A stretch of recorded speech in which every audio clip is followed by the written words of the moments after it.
What's up guys, welcome back to the channel where I'll be talking about my November wrap up, and I'll be doing a book haul as well. So one of the books I finished in November, I've finished 4 books this month, and first one was Needful Things, which I've gone into a bit of detail about in a previous video there where I've discussed it. So one of my all-time favourite King books ever. Also managed to get through book 4 of the Malazan Book of the Fallen, House of Chains as well. So that was a little over 2 weeks to read, which is understandable because it is a house brick of about 1100 pages. So not my favourite of the series so far, but still quite good. And I'll be looking forward to the next instalment.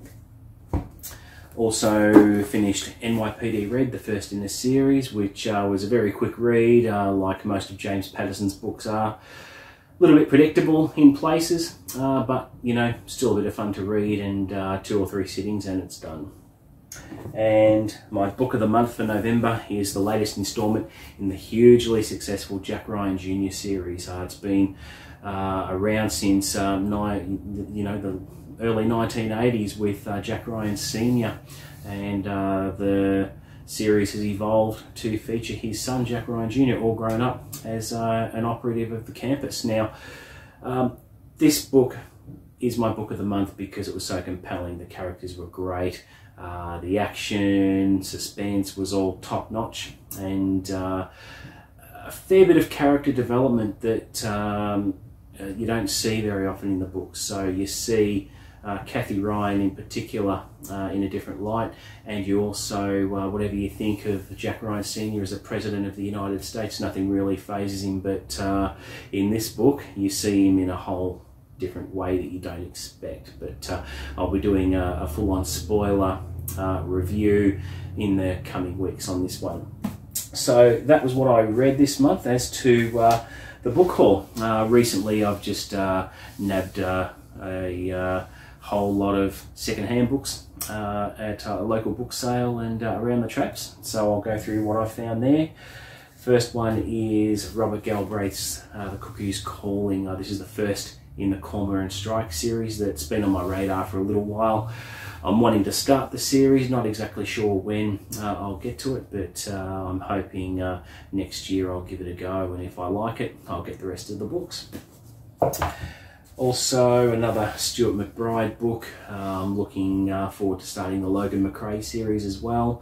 I just happened to see this one in a local op shop, which is in superb condition, and I just thought I'll grab that. If I'm going to end up reading the series, I figure I'll have this all ready to go. Wanted to get into a bit of James Bond fiction as well in the coming months. So I picked this up as an ex-library book, the Jeffrey Deaver Carte Blanche, which was about 10 years ago this was written. I really want to get my teeth sunk into a bit of Bond fiction, just to see what it's all about, particularly the John Gardner series, which has been on my radar for a little while, and I can't wait to get stuck into this one. Saw this one by Glenn Mead, Resurrection Day. Looked like a reasonable thriller. I don't mind a good thick book either, of about, this one's 700 pages, and looks like something I can really sink my teeth into. I'm a sucker for these kind of books. Now, here we have a bucket list kind of book, Frank Herbert's Dune. I've had it recommended to me by so many people. It has developed such a cult following, in particular with the recent release of the movie, which the fans are raving about as well, and I thought, well look, I will finally jump on that bandwagon and probably read this early on in 2022. I'm not really into science fiction that much, but the good reports it's been getting, I'm going to give it a go. So we'll see how that one goes. Now, in the fantasy genre, I'm looking at starting Tad Williams' series Memory, Sorrow and Thorn next year as well. Now, I picked up volume 1 and 2 just today at a local book sale. Now, I had older copies of these, which were pretty ratty, and I saw these in superb condition, and they're contacted as well, so they've got protective covering on them, and they're a much nicer edition in my opinion. So off to the op shop the other editions go, and straight onto the bookshelf with these. I'm looking forward to starting that series as well, because it has been raved about as well. So, another one in the fantasy genre, Michael J. Sullivan's Raya Revelations. This is the first volume in that series, and again, a lot of people on the net can't speak highly enough of Michael J. Sullivan. He's had really good reviews on Goodreads, and I'm looking forward to starting this as well, so that should be interesting. Now, also Game of Thrones.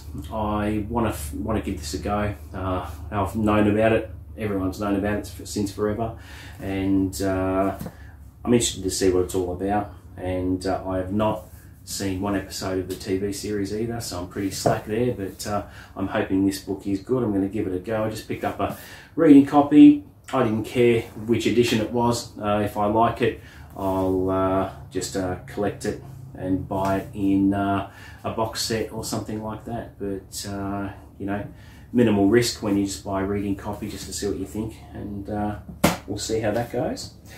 Another James Patterson book I wanted to look at is The Texas Ranger.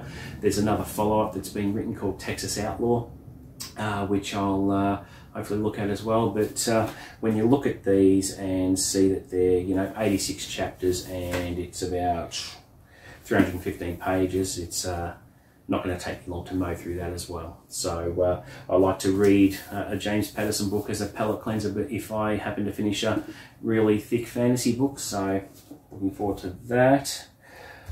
Louise Candlish, she's a very good thriller writer as well, and I've read a couple of hers already and can't put them down. This is a release from, I think it came out last year, and you know, big massive words in it, quite a few chapters, and it's only about 300 pages, so another quick read for me, which will be good to get the book count up for the coming months. Now, another bucket list book is The Tattooist of Auschwitz. Now, again, this is another one that's been recommended to me by a lot of people. It's a fairly recent release. I've wanted to read it for a little while now, and I'm looking forward to it. It's not overly long. And in relation to Auschwitz in general, I plan on reading a bit of non-fiction this year about the Holocaust and all that sort of thing. I feel I have a very, very general knowledge of it, but I feel it's not appreciated enough. So I just want to get stuck into a bit of that and find out exactly what it was all about, and develop an appreciation for what people went through through that appalling time through history. So I thought this is a good starting point. It is a novel, but it's you know, heavily based on fact as well. And as I said, it's a bucket list book, and hope to get into it pretty soon. And finally, Harlan Coben's Runaway. So I think this was a release from last year as well, and Harlan Coben's quite a good thriller writer.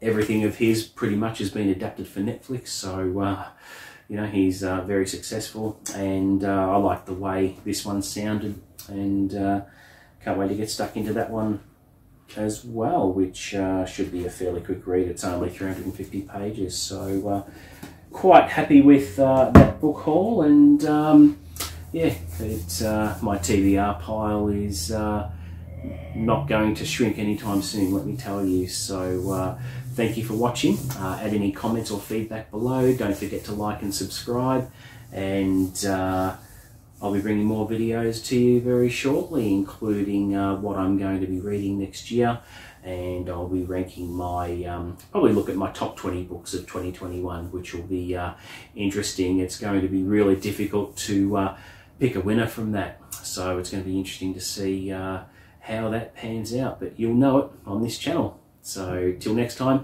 see you later.